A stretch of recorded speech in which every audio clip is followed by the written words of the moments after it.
আসসালামু আলাইকুম রহমতুল্লাহি ওবরকাতুহু। সম্মানিত দর্শক, আজকের এই ভিডিও যেদিন করছি সেদিন থেকে নির্বাচনের যে সময় তার ব্যবধান মাত্র 10 দিন।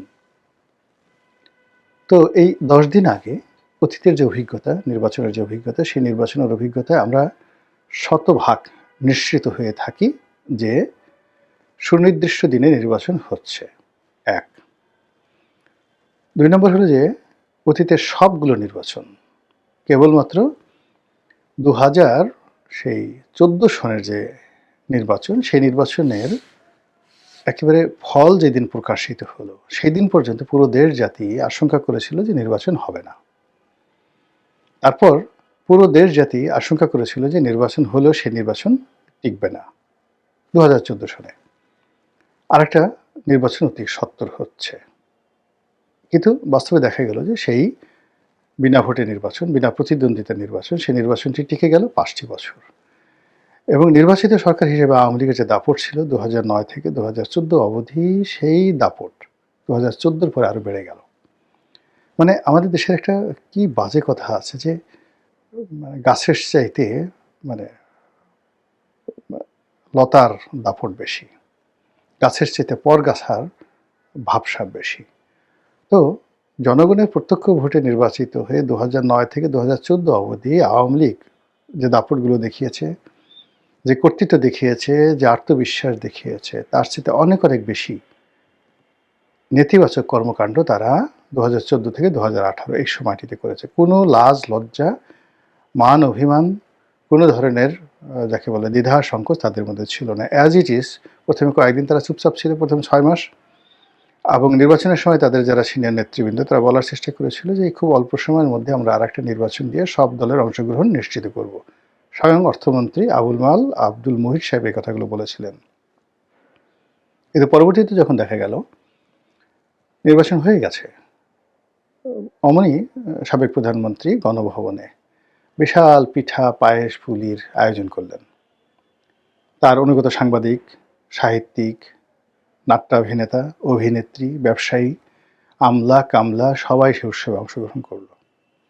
এবং সেখানে তিনি সকলের স্বতঃস্ফূর্ত অংশগ্রহণ এবং সকলের মধ্যে নির্লজ্জতা, বেহায়াপনা এবং ক্ষেত্রবিশ্বাসী, যেটাকে বলে ইত্রামি, এগুলো দেখে তিনি নিশ্চিত হলেন যে যে ভোট হয়েছে এটা নিয়ে তার লজ্জা বা দ্বিধার সংকোচের কোনো কারণ নেই। যদি লজ্জা থাকতো তা এই মানুষগুলো আসতো না। যদি লজ্জা থাকতো এই মানুষগুলো তাকে অভ্যর্থনা জানাতো না।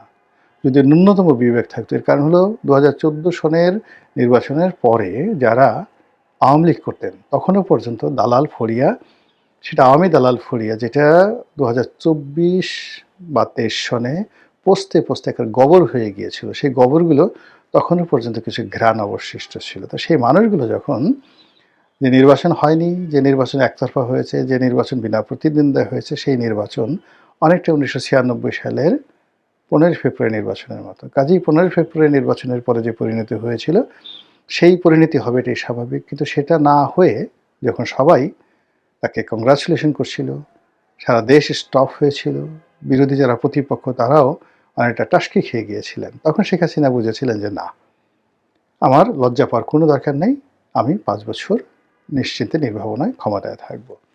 তো সেই নির্বাচনটি ছাড়া অতীতের যে নির্বাচনগুলো হয়েছে, সেই নির্বাচনের পরে আমরা আগে এবং পরে আমরা সবসময় এটা নিশ্চিন্ত অনুমান করতে পারতাম কী কী ঘটতে যাচ্ছে, কে মন্ত্রী হবে, কে হবে না, কে এমপি হবে, হবে না, নির্বাচনে কে পরাজিত হবে, কে জয়ী হবে, এগুলো 90% অ্যাকুরেসি নিয়ে আমরা বলতে পারতাম। কিন্তু এবার কী হলো?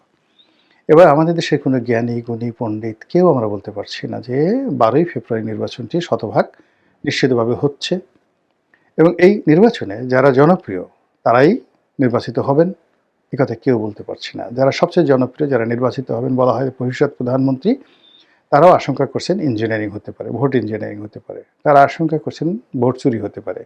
আবার তাদের যারা প্রতিপক্ষ, তাদের বক্তব্য হলো ভোট ডাকাতি হতে পারে। একটি পক্ষ রাষ্ট্রীয় সমস্ত সুযোগ সুবিধা নিয়ে যে তাণ্ডব চালাচ্ছে এবং যেভাবে তারা অন্যায় অবিচার, চাঁদাবাজি থেকে শুরু করে সব কিছু করে ক্ষমতায় যাওয়ার আগেই সব কিছু তারা দখল করে ফেলেছে। কাজেই ক্ষমতায় যদি তারা যায় তো স্রেফ ডাকাতি শুরু হয়ে যাবে। এই ধরনের ন্যারেটিভ নিয়ে প্রতিপক্ষর বিরুদ্ধে রীতিমতো কুরুক্ষেত্রের যুদ্ধ তারা শুরু করেছে।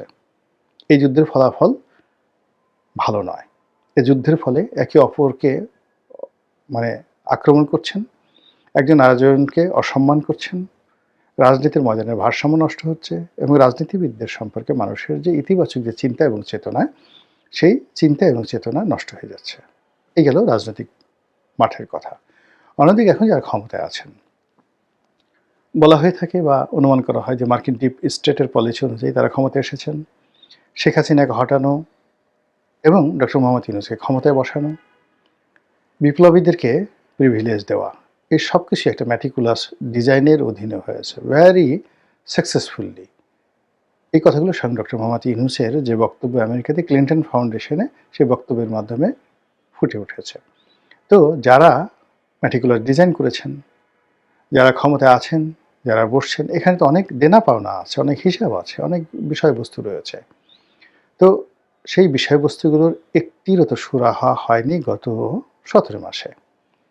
তাহলে যারা ডক্টর মোহাম্মদ ইউনূসকে ক্ষমতায় আনার জন্য কষ্ট করেছেন, শ্রম দিয়েছেন, বিনিয়োগ করেছেন, অথবা যারা আন্দোলন করেছেন, লড়াই করেছেন, সংগ্রাম করেছেন, জীবন দিয়েছেন, অথবা গত 17 মাসে যারা এই বাংলাদেশের সব কিছুতে আমূল পরিবর্তন আনার জন্য মাথার ঘাম পায়ে ফেলে কাজ করেছেন, অনেকে আমেরিকা থেকে চলে এসেছেন, অনেকে তাদের জীবন, যৌবন, পরিবার, পরিজন সব কিছুকে ঝুঁকির মধ্যে ফেলে দিয়েছেন, তাদের কোনো আশা আকাঙ্ক্ষা সফলতার কোনো সুরাহা হয়নি। তারা কেন এলেন এবং কিভাবে যাবেন, কখন যাবেন, তাদের ভবিষ্যৎ কি এই বাংলায়, এখন যারা সরকারে আছেন, এই বিষয়গুলো নিষ্পত্তি হয়নি। নিষ্পত্তি না হওয়ার কারণে যারা ক্ষমতাসীন আছেন তাদের ব্যাপারেও জনগণ এবং স্টেক হোল্ডার পলিটিশিয়ানস, যারা আগামীতে রাজনীতিতে গুরুত্বপূর্ণ ভূমিকা পালন করতে চান, তারা নিশ্চিত হতে পারছেন না। এখানে পক্ষগুলো অভিনয় করছে, প্রায় সব পক্ষই একে অপরের বিরুদ্ধে অভিনয় করছে, এবং যেভাবে টারজান সিনেমাতে টারজান বুকের উপর জোরে জোরে থাপ্পড় মেরে বাঘ, ভাল্লুক, সিংহকে ভয় দেখাতো। আপনারা যে সিনেমা দেখেছেন টারজান দ্য অ্যাপম্যান, এডগার রাইস বারোসের, তো সেই সিনেমাতে টারজান যেভাবে প্রতিপক্ষকে ভয় দেখানোর জন্য নিজের বুকে থাপ্পড় মেরে বিকট শব্দ করত, সে টারজানের ডাক টেলিভিশনে আমরা ছোটোকালে দেখেছি, টারজান, $6 মিলিয়ন ম্যান ইত্যাদি, ইনক্রেডিবল হক, এই জিনিসগুলো দেখেছি আমরা ছোটোকালেতে। সেই রকম সিনেমার মতো ঘটনা ঘটছে। প্রত্যেকটি রাজনৈতিক দল আমিই বড়, আমিই ভালো, আমি ছাড়া দুনিয়াতে অন্য কোনো ভালো নেই, এই একটা ন্যারেটিভ। আর প্রতিটি রাজনৈতিক দল প্রতিপক্ষ খারাপ, প্রতিপক্ষ জাহান্নামী, প্রতিপক্ষ চাঁদাবাজ, প্রতিপক্ষ বেঈমান, মুনাফেক, এগুলো থেকে শুরু করে কাফের মাফের যা কিছু আছে সব কিছু বলা শুরু করছেন। এবং ছোট ছোট যে বিষয়গুলো রয়েছে, ক্ষুদ্র, কে বিড়ি খেলো, কে খেলো না, কে মহিলাদের পাশে বসলো, কে বসলো না, কোন মহিলার কি অবস্থা, ঢাকা বিশ্ববিদ্যালয়ের কি ঘটনা ঘটলো, মানে যা কিছু ঘটছে রাজনীতির ময়দানে, একটির সঙ্গে অন্যটির কোনো সংযোগ নেই, একটির সঙ্গে অন্যটির কোনো সামঞ্জস্য নেই, ধারাবাহিকতা নেই এবং দৃঢ়তা নেই। কোনো একটা বিষয় একেবারে স্থির এবং দৃঢ়তা যে দরকার রাজনীতির ময়দানে, লিডারশিপের পূর্ব শর্ত হিসেবে তার একটিও নাই। তো এই অবস্থাতে একটা দুনিয়া কাঁপানো নির্বাচন হবে, কিংবা সেই নির্বাচনের মাধ্যমে চমৎকার একটি গণতন্ত্র প্রতিষ্ঠিত হবে, এবং সর্বশেষ এই গণতন্ত্রের মাধ্যমে গত সেই স্বাধীনতার পর থেকে আজ অবধি যত সমস্যাগুলো তৈরি হয়েছে আমাদের অর্থনীতি, রাজনীতি, সমাজ ব্যবস্থায়, সবগুলো ধামাচাপা পড়ে যাবে, ছাইচাপা পড়ে যাবে, অথবা সবগুলোর কবর রচনা হবে এবং সেখানে নতুন সম্ভাবনার, নতুন গণতন্ত্রের, নতুন একটি জাতি গঠনের যে শাপলাকলি, কিংবা ধরুন সেই গোলাপকলি, সেগুলো ফুটে উঠবে। এই যে আশা করাটা কতটা যুক্তিসঙ্গত এবং কতটা বাস্তবসম্মত, এটা সম্ভবত আপনারা ইতিমধ্যেই হাড়ে হাড়ে টের পেয়ে গেছেন। মহান আল্লাহ আমাদের সবাইকে হেদায়েত দান করুন এবং হেফাজত করুন। আসসালামু আলাইকুম ওয়া রাহমাতুল্লাহি ওয়া বারাকাতুহু।